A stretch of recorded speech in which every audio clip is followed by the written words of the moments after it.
ایک عورت کو اللہ تعالیٰ ہر بار اولاد نارینہ سے نوازتا تھا، مگر چند ماہ بعد وہ بچہ پود ہو جاتا تھا، لیکن وہ عورت ہر بار صبر کرتی تھی۔ اللہ بارک و تعالیٰ کی حکمت سے راضی رہتی تھی، مگر اس کے صبر کا امتحان طویل ہوتا گیا، اور اسی طرح ایک کے بعد ایک اس عورت کے 20 بچے پود ہوئے۔ آخری بچے کے پود ہونے پر اس کے صبر کا بندھن ٹوٹ گیا۔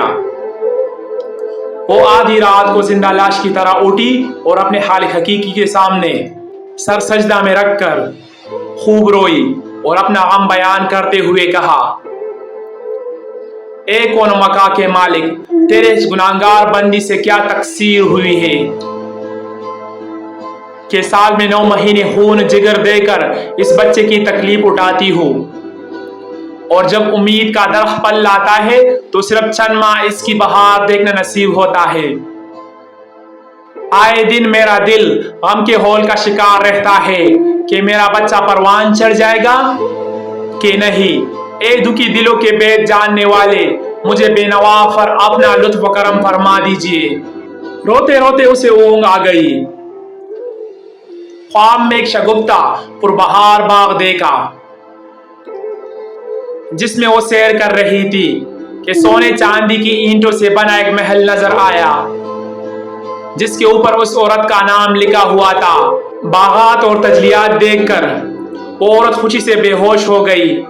محل کے اندر جا کر دیکھا تو اس میں ہر طرح کی نعمت موجود تھی، اور اس کے تمام بچے بھی اس محل کے اندر موجود تھے جو اسے وہاں دیکھ کر خوشی سے جھوم اٹھی تھی۔ پھر اس عورت نے ایک غیبی آواز سنی کہ تو نے اپنے بچوں کے مرنے پر جو صبر کیا تھا، یہ سب اس کا اجر ہے۔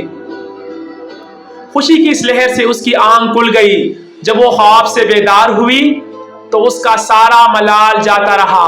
اس نے بھیگی آنکھوں سے عرض کیا: الہی، اب اگر تو اس سے بھی زیادہ میرے خون بہا دے تو میں راضی ہوں۔ اب اگر تو سینکڑوں سال بھی مجھے اس طرح رکھے تو مجھے کوئی غم نہیں۔ یہ انعامات تو میرے صبر سے کہیں زیادہ ہے۔ انسان کو ہر حال میں صبر کا دامن تامے رکھنا چاہیے، کیونکہ یہی چیز انسان کو اللہ کے قریب کرتی ہے۔ انسان جب جتنی زیادہ تکلیف میں آئے تو اس کو اللہ تعالیٰ کی طرف سے بھیجا ہوا امتحان سمجھے اور صرف صبر کرے۔ خداوند کریم فرماتے ہیں کہ جس نے صبر کیا وہ فلاح پا گیا۔ انسان جب صبر کرتا ہے تو وہ عرش کے زینے ہلا دیتا ہے، وہ اللہ کے قریب ہو جاتا ہے، وہ اللہ کی وحدانیت کے قریب ہو جاتا ہے، اور اللہ کو اس سے پیار ہو جاتا ہے کہ میں نے اس کو اتنا آزمایا اور اس نے ہر میری آزمائش پر میرے آگے سجدہ ریز ہو کر مجھ سے شکر کیا کہ اے اللہ تعالیٰ، تو نے مجھے آزمانے والوں میں رکھا ہوا ہے۔ اللہ بارک و تعالیٰ سے یہ دعا ہے کہ جس طرح اللہ تعالیٰ آزماتا ہے، ہمیں اللہ کی آزمائش پر پورا اترنے کی توفیق عنایت فرمائے۔ یا اللہ، تو دلوں کے راز جانتا ہے۔ یا اللہ، تو دکھی ماؤں کا تو ہی سہارا ہے۔ یا اللہ، تو ہی صرف دکھی دلوں کا سہارا ہے۔ ہم سب پر رحم و کرم فرما، آمین۔